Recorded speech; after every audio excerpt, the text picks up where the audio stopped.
Bonjour à toutes et à tous, bienvenue à Parlons-en, le podcast de la rédaction d'Espace Social Européen où nous donnons la parole aux décideurs de la protection sociale. Cette semaine, pour m'accompagner, j'ai le plaisir d'accueillir Dominique Libaud. Bonjour Dominique. Bonjour Alexandre. Alors Dominique, pour ceux qui ne vous connaissent pas, mais je ne sais pas s'il y en a encore qui ne vous connaissent pas, vous êtes président du Haut Conseil du financement de la protection sociale, directeur de l'EN3S et également auteur et co-auteur d'un certain nombre de rapports qui font référence à la fois évidemment dans les questions de l'actualité, notamment sur le grand âge. Donc on va un peu en parler de tout ça parce que votre périmètre est un petit peu interpellé en ce moment. Vous avez deux missions, ce n'est pas une mais deux missions en cours. Une qui porte sur des modalités de conceptualisation des modes de financement du système de protection sociale à la sortie de cette crise. Si on espère, ça terminera un de ces jours. Et le deuxième, c'est un rapport qui vous a été demandé par Brigitte Bourguignon, si je ne dis pas de bêtises, pour réfléchir un petit peu au mode de fonctionnement des prises en charge des personnes atteintes de perte d'autonomie en termes d'information, de parcours et du rôle des acteurs qui sont intégrés dans cette chaîne. Si je ne dis pas de bêtises, on va commencer dans l'ordre chronologique. Il y a une lettre de mission qui est partie du bureau de Jean Castex début décembre, qui demandait donc au Conseil et donc à vous de réfléchir aux modalités de conceptualisation du modèle de financement de la protection sociale post-crise. Et c'est bien cela.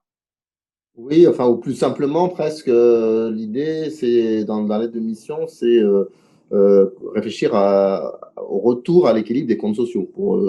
C'est aussi simple que ça, c'est quand même une lettre de mission qui demande de réfléchir, donc qui essaie de remettre non pas dans l'actualité immédiate, en tout cas dans la réflexion, le sujet des comptes sociaux. Et je rappelle évidemment que c'est aussi une mission qui est parallèle à une mission qui a été confiée à Jean Arthuis sur l'ensemble des finances publiques. Donc, retour à l'équilibre. Alors, évidemment, je pense que personne n'est dupe. Évidemment, les équilibres ont été bousculés par les conséquences directes et indirectes de la crise économique sur notre modèle français. La question qui vous est posée, c'est de réfléchir à quel horizon. Est-ce qu'on est sur un équilibre, c'est-à-dire au-delà de 2030, qui pouvait être, ou alors on est sur d'essayer d'être rapidement, d'avoir un remède un petit peu drastique qui peut être applicable, par exemple, sur un prochain mandat présidentiel. Dans la lettre de mission, d'ailleurs dans les dialogues que j'ai avec les cabinets ministériels, il n'y a pas un impératif donc chronologique et temporel très très marqué. Bon, et une des raisons, donc vous l'avez d'ailleurs implicitement mentionné dans la présentation, c'est on est toujours dans la crise sanitaire, et donc y compris dans les sujets de crise économique liée à cette crise sanitaire. Et tout le monde devine bien que déjà la question de quand est-ce qu'on va retrouver une croissance disons normale, ben, c'est une question absolument fondamentale et qui a un timing dans tout ceci, la crise sanitaire, ensuite le retour à la croissance, et puis in fine donc les équilibres publics. Pour autant, je crois qu'il est souhaitable d'y réfléchir dès maintenant, parce que voilà, il ne faut pas être pris au dépourvu, si j'ose dire, et d'une certaine manière, il faut aussi tirer des leçons je pense, de ce qui s'est passé après la crise financière de 2010, d'ailleurs qui était moins drastique sur les comptes du point de vue des comptes publics, hein, bien sûr, que la crise actuelle, mais où peut-être un certain manque d'anticipation a fait qu'on s'est retrouvé avec des règles, notamment au niveau de l'Europe, sur lesquelles on peut s'interroger au jour d'aujourd'hui. Est-ce que c'est les plus pertinentes, etc.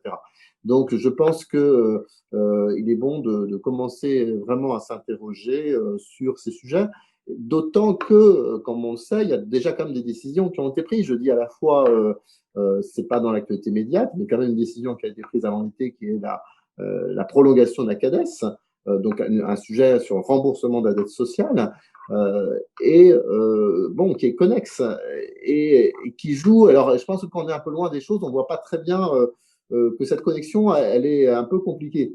À savoir que Ce que crée le Covid, c'est donc des déficits très élevés. Ces déficits créent deux choses, à la fois une dette, effectivement, mais aussi donc des déficits un peu structurels en base, et on le voit dans les projections du gouvernement qui sont annexées à la loi de financement de la sécurité sociale, on voit des déficits qui, même avec une croissance espérée, restent relativement élevés sur des branches comme la branche vieillesse et la branche maladie. Et donc, ça veut dire qu'on a deux sujets à résoudre. Le sujet du remboursement de la dette et le sujet de la remise à l'équilibre des comptes sociaux. Et donc, comment gérer ces deux éléments? Quelle est la priorité? Voilà, c'est une des questions Vous allez me poser. Tout à fait. qu'on doit aborder. En tout cas, je trouvais important que dans ce sujet des finances publiques, puisqu'il y a une commission Arthuis, c'est très bien sur l'ensemble des finances publiques, mais il y a aussi une voix qui s'exprime sur le sujet des finances sociales et en tenant compte, bien évidemment, de la spécificité des dépenses de sécurité sociale. Surtout qu'il y a dans la gestion de cette crise, on s'en rend compte si on compare la France par rapport à d'autres pays européens, le budget de l'État a été impacté forcément, mais beaucoup moins proportionnellement que le budget de la sécurité sociale qui, lui, pour le coup, a été l'amortisseur de l'impact de la crise sur notre système. Alors, c'est quand même compliqué. Enfin, l'État est quand même très impacté. Il ne faut pas sous-estimer quand même, hein, puisque son déficit double entre 2019 et 2020. Donc, il y a quand même un impact. Alors, seulement, il était déjà important. Donc, évidemment, le déficit de la Oui, sécurité sociale, comme il était très réduit, il fait beaucoup plus que doubler. On était presque à l'équilibre et puis on revient à un déficit tout à fait considérable. En revanche, quand on regarde en pourcentage de l'ensemble des dépenses, l'État a un déficit évidemment beaucoup plus important, beaucoup plus lourd que celui de la sécurité sociale. Il faudrait aussi parler du déficit de l'UNEDIC, du chômage, qui aussi est très très impacté, puisque en fait, dans les branches de la sécurité sociale, il y a deux types d'impact. L'impact sur les ressources, et là, il est à peu près homogène selon les branches. Il y a la baisse du PIB, et donc il y a moins de ressources un peu partout. Et ensuite, il y a des branches qui sont plus impactées sur les dépenses. Et évidemment, il y a la branche maladie qui est très impactée avec un ONDAM qui a progressé de plus de 9% en 2020, donc contre 2 et quelques pourcents dans les années précédentes. Et puis la branche chômage, évidemment, notamment à cause du financement du chômage partiel. dans la lettre de mission, il y a il y a plusieurs éléments très intéressants, hein, qui ont été mis en avant par le Premier ministre. Le premier, c'était éventuellement une comparaison internationale. Est-ce que justement, dans l'histoire récente, est-ce qu'il y a des pays qui ont connu, alors évidemment, personne n'a connu la Covid, mais qui ont connu des déficits structurels tels que ceux que la France, qui ont réussi à inverser durablement la trajectoire, qui pourraient vous servir d'exemple ou tout simplement, il faut passer sur d'autres modèles? Alors, on va bien sûr intégrer cette dimension internationale. Elle est devant nous, donc je veux pas encore trop en dire, parce que donc on a une échéance jusqu'au moins jusqu'à l'été pour ce travail, donc qui a débuté il y a pas très longtemps encore. Je pense qu'on va quand même surtout regarder comment le sujet des déficits, des comptes sociaux est abordé dans les différents pays actuellement. On voit, il suffit de lire la presse, que le débat fait un peu rage en Allemagne. Enfin rage, c'est-à-dire que il y a une interrogation par rapport à la doctrine très, Oui, ça. très, très, très, très budgétaire, enfin disons des Allemands, puisqu'elle est même dans la Constitution sur donc le taux de déficit, etc. Donc voilà, on va être très attentif aux débats qui peuvent y avoir dans les pays voisins. Je ne veux pas préjuger des conclusions qui seront des conclusions collectives du HFI, puisqu'on discute de ça, notamment avec l'ensemble des partenaires sociaux et des experts et tout ça. Mais voilà, à titre personnel, je pense que le sujet de la convergence et du fait d'avoir une vue un peu cohérente avec les autres pays sera quand même un sujet important. Il y a un autre sujet, et après on passera à l'autre grand thème de cet entretien, qui vous est très cher, et on en a déjà discuté auparavant dans d'autres des interviews, c'est le concept d'acceptation, de lisibilité vis-à-vis, pas uniquement des acteurs, mais tout simplement des concitoyens, des contribuables. Est-ce que justement là-dessus, il y a des choses sur lesquelles vous travaillez déjà au sein du Haut Conseil ou sur lesquelles vous comptez un petit peu profiter de ce rapport parce que c'est quelque chose qui fait souvent défaut, qui est souvent pointé comme un défaut de notre pays, de la compréhension par les concitoyens? Oui, ben c'est au programme du travail. Alors d'abord, ça sous-tend un premier arbitrage fondamental. que les pouvoirs publics vont devoir à nouveau aborder, c'est maintient-on vraiment deux sphères dans les finances publiques, l'État et la sécurité sociale. Cette question aussi bête que ça, je pense qu'elle peut être opposée à la hauteur des déficits et des enjeux qui sont posés. Et un des arguments, là aussi, un des arguments, sans vouloir tout trancher encore, un des arguments pour effectivement un maintien de la sphère loi de financement de la sécurité sociale, etc., c'est ce qu'on appelle les recettes affectées. C'est le fait qu'on a des ressources qui, a priori, on sait pourquoi elles vont.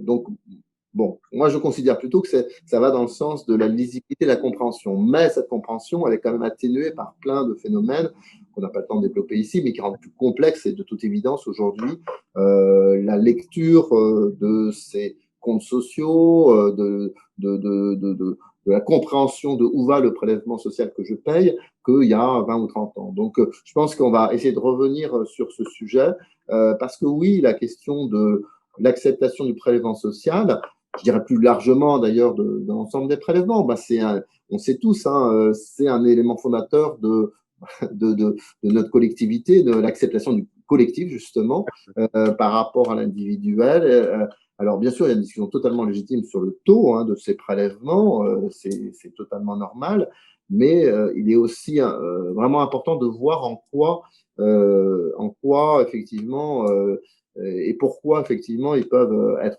mieux perçus, et notamment dans ce sujet des dépenses sociales. Et moi, j'ai évidemment aussi beaucoup en tête le sujet du vieillissement de la population française, quoi. Derrière tout ceci, c'est pour moi aussi un des sujets un peu qui parcourt ma vie professionnelle, c'est comment préparer la France à ce vieillissement. Et ce qui est vraiment un défi extrêmement important avec ces ratios entre actifs et inactifs qui bougent, avec le sujet de la vie, de la retraite, de la maladie, mais aussi donc des personnes âgées. Vous avez fait allusion, j'ai travaillé là-dessus. Et voilà. Et à l'aune de la crise Covid, à l'aune de nos déficits, comment finalement aussi repenser, faire accepter les arbitrages qui vont être nécessaires pour faire face au vieillissement, et tout en gardant évidemment le dynamisme aussi de l'économie et de la croissance qui est nécessaire à cette politique de redistribution. On voit que Dominique, il est habitué aux médias, il fait des transitions. Voilà, parfaitement fluide. En Justement, fait, mon ambition, Alexandre, c'est de prendre votre place un de ces jours. Donc voilà, je me prépare. ah! Alors, je sais pas si l'espace européen embauche, enfin, on en reparlera. En tout cas, ce sera avec, si vous faites des tribunes, il n'y a pas de problème. Dominique, bah justement, il y a une autre mission parce que je pense que l'exécutif se disait que vous vous ennuyez peut-être un petit peu en ce moment, je ne sais pas, je ne pense pas, mais bon, on vous a confié une autre mission. Alors, justement, l'idée, c'est un peu de nous préciser sa place parce qu'il y a eu votre grand rapport il y a maintenant bientôt 2 ans qui avait été présenté, qui avait été accueilli globalement très positivement par les acteurs. Ensuite, nous avons eu le rapport de Myriam El Khomri sur plutôt la filière recrutement et emploi dans le grand âge. On a eu le rapport Vacher il y a moins d'un an. Et maintenant, vous recommande un rapport, alors qu'en parallèle, évidemment, ça a été communiqué, qu'on a décalé au moins d'un an, a priori, la grande loi autonomie. Alors, quel est le contour de ce nouveau rapport qu'on vous demande de rédiger? Alors, c'est pas tellement un rapport qu'on me demande, on me charge d'une mission. Une D'accord. mission qui est précise dans l'aide de mission qu'elle est opérationnelle. Parce que justement, j'ai pas souhaité être chargé d'un nouveau rapport. Et les acteurs du secteur disent on en a marre des rapports, ils ont bien raison. Effectivement, il faut passer à l'acte. Donc maintenant, d'ailleurs, mon rapport grand âge, le sous-titre, c'était donc le temps d'agir. Parce que je pense effectivement qu'il est plus que temps d'agir. En fait, dans mon rapport grand âge, effectivement, je disais donc il faut absolument agir rapidement. Sans doute, et c'était l'intention du gouvernement d'ailleurs, de travers une vision, ce que j'appelle une vision systémique générale, pour prendre en compte tous les aspects du grand âge, parce que je pense que c'est la bonne façon de le faire, d'où cette idée d'une loi grand âge.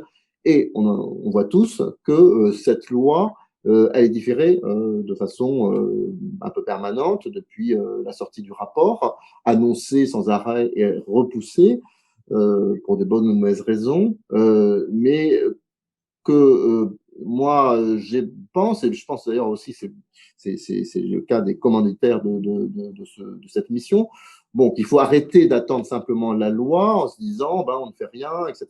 Et donc, il y a bien sûr des choses à faire, même s'il n'y a pas de loi. Il y a un travail qui a été confié à Michel Laforcade sur le sujet des métiers et qui démarre parce que je pense qu'il y a j'ai aussi poussé beaucoup au fait qu'il y ait cette Ouais. mission à Michel Laforcade, parce que voilà, et la crise a rendu absolument évident le sujet de ce que je évoquais dans mon rapport avec Myriam El Khomri ensuite, hein, que oui, il y a un problème énorme d'attractivité des métiers et tout ça. Donc il faut s'attaquer tout de suite à ce sujet, c'est le sujet de la mission Laforcade. Il y a un autre sujet dont je pense qu'il est très important depuis longtemps, c'est ce que je mets sous le nom parcours. Et en fait, pour dire simple, derrière ce mot parcours, en fait, c'est énormément la simplification de la vie des personnes âgées et handicapées, parce que aussi dans la mission qui m'est donnée, il y a aussi les personnes handicapées, l'ensemble de l'autonomie. Donc la simplification, comment on simplifie la vie des personnes, leur parcours, parce que voilà, quand on est une personne vulnérable, on a besoin d'aide, on a besoin d'accompagnement, et tout ceci est souvent très compliqué à réunir dans les médias et dans la durée. Et donc, il revient immédiatement à une question connexe, c'est comment je coordonne mieux les professionnels. Parce que c'est aussi cet aspect en silo de notre système social et sanitaire qui est pénalisant pour une bonne prise en charge des personnes. Donc, simplification, bonne prise en charge, avec de la prévention jusqu'au cas complexe, c'est ces sujets-là sur lesquels je vais me pencher, et encore une fois, non pas dans un rapport, mais dans une vision opérationnelle pour piloter plus efficacement la mise en œuvre de l'action publique sur ces sujets dans les mois à venir. Avec donc deux portes d'entrée, quel guichet unique et comment aller plus vers la simplification vue de l'usager et quelle meilleure coordination des professionnels. Justement, sur ce point de guichet unique, est-ce que alors vous me direz évidemment c'est une toute jeune caisse nationale, la CNSA, au travers, de son maillage, au travers de ses partenariats, peut-être être le point de référence tel qu'il a été conceptualisé dans le rapport Vacher, où il faut penser à peut-être plus large, plus transverse. Je pense notamment aux maisons France Service qui ont nature à être déployées sur le territoire par milliers, dans les mois à venir et les années encore à venir. Est-ce que c'est vous avez compté créer des mécanismes nouveaux ou il faut travailler déjà sur ce qu'on a et apporter un peu comme vous dites, de coopération, d'interopérabilité? Je ne souhaite pas trop encore euh, enfin, donner des options. Je vais commencer vraiment par un état des lieux sur le sujet, parce que vous avez évoqué plusieurs questions qui sont tout à fait légitimes, d'ailleurs qui sont dans la lettre de mission, évoquer France Service, mais par exemple donc sur les personnes handicapées, il y a les MDPH aussi hein, qui existent, évoquer la possibilité de maisons départementales de l'autonomie. En tout cas, le sujet, il est vraiment sur la proximité, hein, sur le territoire, comment faire en sorte qu'on simplifie l'accès vu des personnes. Voilà, ça c'est. Alors ensuite, il y a une autre question, c'est comment on pilote ça. Et c'est là que éventuellement intervient le sujet de la CNSA que vous évoquez au début. Donc effectivement, on peut imaginer que demain, peut-être la CNSA soit plus en pilotage d'un réseau de guichets de l'autonomie sur le terrain. Pourquoi pas? Mais voilà, je suis encore en phase de regarder tout ceci avec donc une entrée personne âgée, une entrée personne handicapée, de travailler sur les points communs entre ces deux sujets, mais aussi peut-être sur les approches un peu différentes, hein, parce qu'il y a des points communs entre les deux entre les problèmes pour les deux populations, mais sans doute aussi un certain nombre de différences. Par exemple, pour les personnes handicapées, on parle beaucoup et c'était le sujet qu'a lancé Sophie Cluzel avec l'approche dite 360, de aussi l'accès à la culture, l'accès au sport, etc. Bon, c'est des sujets beaucoup plus évidents pour les personnes handicapées que quand on est sur le parcours personne âgée, c'est pas tout à fait le même type de sujet et donc qu'il faut évoquer. Donc voilà, donc on va être état des lieux et derrière votre question, c'est aussi de quoi on parle effectivement. De quoi on parle? Est-ce que c'est l'accès aux aides, effectivement, ce dédale quelquefois des aides, effectivement, etc. Est-ce que c'est aussi l'accompagnement? Voilà, de quoi on parle exactement? Il va falloir aussi qu'on précise tout ça. La date de remise de du résultat de cette mission Ben, opérationnelle? c'est là que ben, il y a, enfin, si, Pas de date? sur le guichet, elle est demandé, si je me rappelle bien dans la lettre, effectivement, qu'avant l'été, j'ai un première, enfin, sinon conclusion, mais éléments qui permettent de mettre en œuvre des choses. Mais voilà, c'est pareil, il n'y a pas trop de, il n'y a pas de limite temporelle, et notamment sur aussi l'aspect coordination. Je pense que c'est des sujets enfin, je ne veux pas dire que je suis en permanence, mais je veux dire, Pas c'est des figé. sujets vraiment très lourds. On va bien voir au fur et à mesure de la mission. Moi, ce qui m'apporte, c'est d'essayer de donner de la transversalité. Voilà, le, les acteurs, qu'ils soient au niveau local et au niveau national. D'ailleurs, depuis l'annonce de la mission, j'en ai plein d'échos parce que j'ai des messageries, etc. Je reçois plein de mails d'acteurs qui disent c'est très intéressant. Vous voyez, c'est que on est vraiment, c'est un sujet fondamental. On le voit. Le sujet de silo, etc. revient sans arrêt. Donc voilà, comment mettre de la transversalité et comment enclencher des dynamiques territoriales. Voilà, pour moi, ça, c'est un sujet fondamental parce que je ne crois pas que les solutions elles soient forcément homogènes sur l'ensemble des territoires. En revanche, ce qui est important, c'est que partout, sur tous les territoires, les acteurs travaillent mieux ensemble. Voilà. Et comment faire ça, c'est ça un peu le sujet, c'est comment je vais demain pouvoir enclencher des dynamiques territoriales sur l'ensemble des territoires en faveur des personnes en perte d'autonomie. Merci beaucoup, en tout cas, Dominique. Vous avez été très complet. On aurait pu en parler encore des heures. C'est des sujets qui nous passionnent. Et c'est vrai qu'il y a une vraie attente globale des acteurs, des usagers, qu'on avance, et qu'on avance vite, mais surtout qu'on avance bien et clairement sur ces sujets-là. Mais on aura l'occasion d'en reparler dans l'espace social européen, dans des colloques, quand on pourra faire des colloques ou autres. Ce sera avec grand plaisir. En tout cas, merci beaucoup de nous avoir accordé un peu de votre temps. Merci Alexandre, à une prochaine fois. Bah, en tout cas, une prochaine fois. Merci à toutes et à tous de nous avoir écoutés. Et on se retrouve la semaine prochaine pour un autre podcast de la rédaction d'Espace Européen. À très bientôt. Merci. Au revoir.